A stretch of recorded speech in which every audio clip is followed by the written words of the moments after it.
White people is too curious. It's too safe out here for white people. But then they go so far. Yo, yeah, they compensate way too much. Like, oh... It's like, wow, so everyone who's jumped from the top of the Empire State Building has died on impact? Huh. I love roller coasters.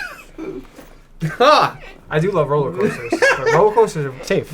Right, well, there's the difference between, like, King Khan jumping over. Yes. King Khan, you get a seatbelt. King Khan never really reaches the ground. Like, yo. you're still up in the air, like, you know, but... the Empire State Building, that ride, no, yeah, the reviews haven't been positive. You ever been to the top of the Empire State Building? I know you're afraid of heights. Nah, but, well, my fear of heights was born from my dad. But when you could go to the Twin Towers, he sat me up there and, like, there were still gates, so I wouldn't fall. But yeah, but just seeing that was traumatizing. Down, and I shouldn't have. Do you think you would have been afraid of heights regardless of that scenario, though? Humans instinctively are afraid of heights, so it's built in us, built in all mammals. Well, a lot of mammals. I'll tell you this: I don't get afraid of heights, but instead of that energy becomes like a thrill almost. Not like you want to jump. Not that I want to jump. No, you do. Oh yeah. So there is a part of our brain that wants to jump in the hippocampus. Mm-hmm. Humans are land-dwelling animals. We are not meant to fly. We want to get to the ground quickly, as quickly as possible. So there is a part of our brain that knows when we're above sea level, and when you see the ground, you think that's where I want to be. Mm. Now the brain does not process. That's why suicide. The hippocampus's job isn't to find out how to get to the ground. It's just to know that there it is, and I want to be there. Yeah, and there's only one way to get there. So there's that split second of now when suicide jumpers jump. It's been proven that thought comes view from halfway while down. you're about when I think it's less than a second in if you're in the air for that long when your brain is like, wait a minute, I fucked up, and that's when suicide jumpers often report that they regret it. Another reason why birds oftentimes will land on cars, on lampposts. They don't like to be on the ground at all. They don't like to be on the ground. So animals are, we are, I'll call it... instinctual? Yeah, well, yeah, we're like wired to want to stay where we're at. But humans are social animals. That's why usually when someone's perfectly okay to stay alone their whole life, it usually means something is a little off. All serial killers have this in common. They don't need people. They don't see the value in humans. And that comes from being incredibly... narcissists to the full extent. But also incredibly... They're past antisocial. They literally do not need to be around humans to survive, which is odd. You could put them in an isolation chamber and they would mentally... Yeah, Hannibal Lecter was perfectly okay with where he was at. Yeah. Because these people, they don't require people. And they just need me. Right. And that's... Dangerous. Because in that, if you don't see the value in something, then it holds no inherent value, then it can be lost. It can be taken. And you don't learn any lessons or you don't deal with any internal consequences. With any... Right, exactly. For example, like, if I threw this necklace down the gutter, I would be upset. Oh, I wouldn't, because of how I know the value it holds. If I drop my phone down a gutter, I'd be upset, but not as upset because I know I can get a new one.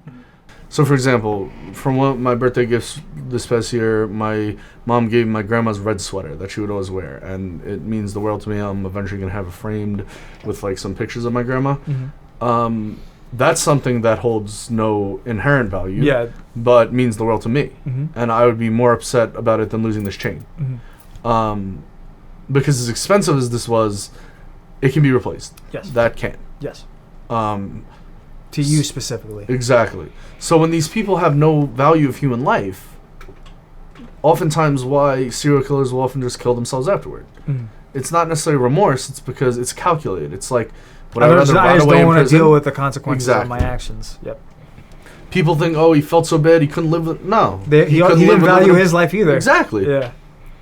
which is why oftentimes those are the ones that survive best in prison. I don't know how much you study serial killers, but is the serial killer a recent trend, like within the last 100 years, or has that always been something that's existed? There's always been. Well, history says that there's always been people kill for different things. Right. Not necessarily for bloodlust, but for gains.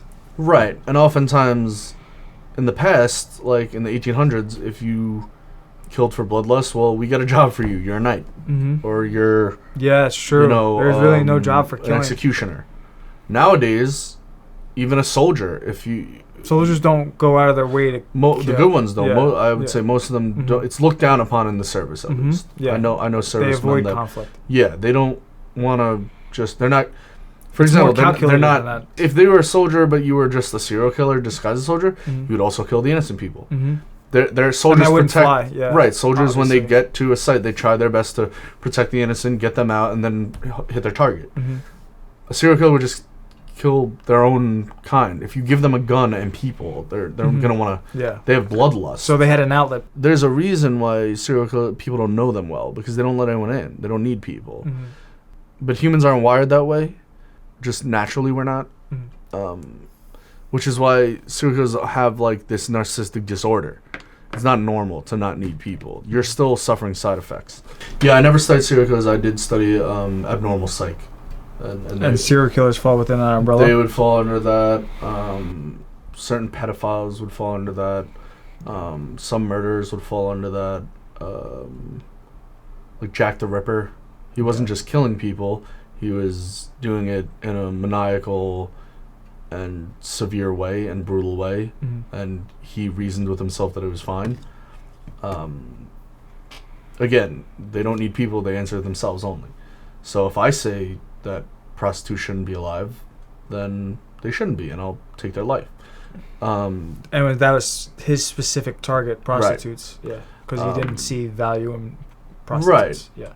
And it was thought that at first he was a religious man, but he just used that as an excuse. Yeah, he just found religion and followed, and was like, "Oh, this," because religion, okay, it does not condone prostitution or homosexuality, but it also doesn't condone killing. So he found the Christianity or Catholicism, and he was like, "All right, this fits most of it, but I'm gonna do my own thing." Well, that's another thing when it comes to serial killers. How could you really trust what they're saying when it comes to their motives? They could just be trying to create a legacy for themselves. Yeah, like, I'm sure when he said that, he was like, "I'm a righteous man." Right. They could be talking themselves into something. Some people aren't fully crazy, but once they get a reason like religion behind it, that solidifies their reasoning, and now I'm not crazy at all. I'm doing God's work. Yeah. I'm taking the blame off myself.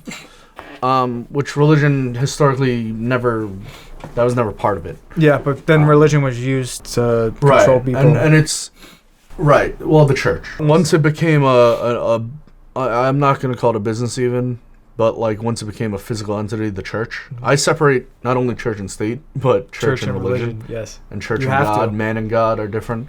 For example, I don't think God wants people molesting children. You sure? We have to double check the Bible for that one. But well, the Bible itself isn't trustworthy because it contradicts itself all the time.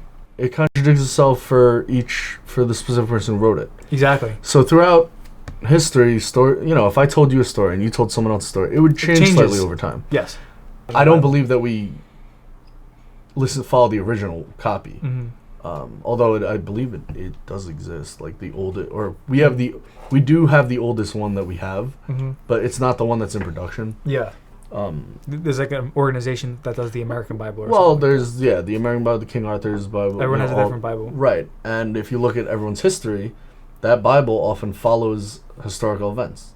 So if they acted badly, well, we're going to put in the Bible that God was a violent God. Or God only forgave us, or whatever we did was okay by that God. Bibles differ between each publisher. Exactly. So how does it say that? If you look at the races from there, you look at the history, it lines up. When you take any story and pass it down that many times, it's bound to change. So at this point, in my opinion, the Bible is more human than God. Oh yeah, absolutely. It's been bent too far. Do I think for a book that's that old, has it remained fairly intact? Yes. Like, it's incredible how much we even. Bible's an incredible piece of literature. Yeah. Do I believe that the Ten Commandments are intact? Yes, because we have the. There are multiple tablets it was like carved into. At the end of the day, it comes down to if you believe what the text says or not, Right. and not in the sense of like, is this Literal, real or not? but But does this line up with my core beliefs? yeah, and I think that I think most of my core beliefs do line up with the Bible. I mean, I think that religion is one of the most important things ever. yeah, because yes, as many bad people have used it against people, I think it's saved a lot more. Yeah, there are people who live lives just in service And to they're happy. Catholicism. Yeah, And who am I to? and are good people, Yeah, and they're not bad people because right. of it. Yeah, And if it's not hurting anyone and they're happy and they're trying to make other people happy, then like I've had this talk in like philosophy classes. If you could prove to someone's culture that their God doesn't exist, would you? And the resounding answer that my class came up with is, what point does that? You'd get attention. You might make money off of it, but it wouldn't actually. You would only be doing harm, essentially, to anyone else. to no benefit. Right. And you would be doing nothing, no harm, if you just didn't Didn't say anything. Yeah. I have a belief that I believe that in the next 1,000 years, hundreds of years, there might be someone who can disprove God. We'll find some potato in space and be like, oh shit, it was the potato all along. Even in the earliest versions of the Bible, God didn't just create Earth. He created everything. But the potato's been carbon dated millions of years before the universe was even created. Just a single potato. Maybe the universe is even older than we imagined because of that potato. Well, here's the thing, though. First, there was nothing. So, it's not first there's potato. So, because for a long time, it was like, oh, dinosaurs exist, so religion doesn't. Well, no. Because dinosaurs wrote the Bible. What? No. No. No, but the Bible doesn't say what time period it was from. We only estimate. It creates its own time period, BC, before Christ. Right, but but religion also acknowledges dinosaurs. I think the Bible and dinosaurs can exist. It's not but we know that now because it just can. It's just been proven that because dinosaurs were so far removed from the Bible. Exactly. And the Catholic Church has acknowledged, like, the universe, like, dinosaurs couldn't have existed. But we're saying our existence started with God, And that could be true. Why can't the dinosaurs' existence start with God, too? Some religions believe that, too. Yeah. And why wouldn't God make dinosaurs? He made everything else. If I'm God, oh my God, the dinosaur factory is open. Yeah. No, I'm putting 8 arms on everything. The Stegosaurus, give it another horn. Give it another horn. The tail, put horns on that. Now make it 18 feet tall. Like it's like Photoshop where you can just resize it's like if God was a kid, that's what he would make. He would make dinosaurs. Right. I do believe in some creator of the universe, some entity, or the universe itself. And it has to have a sense of humor.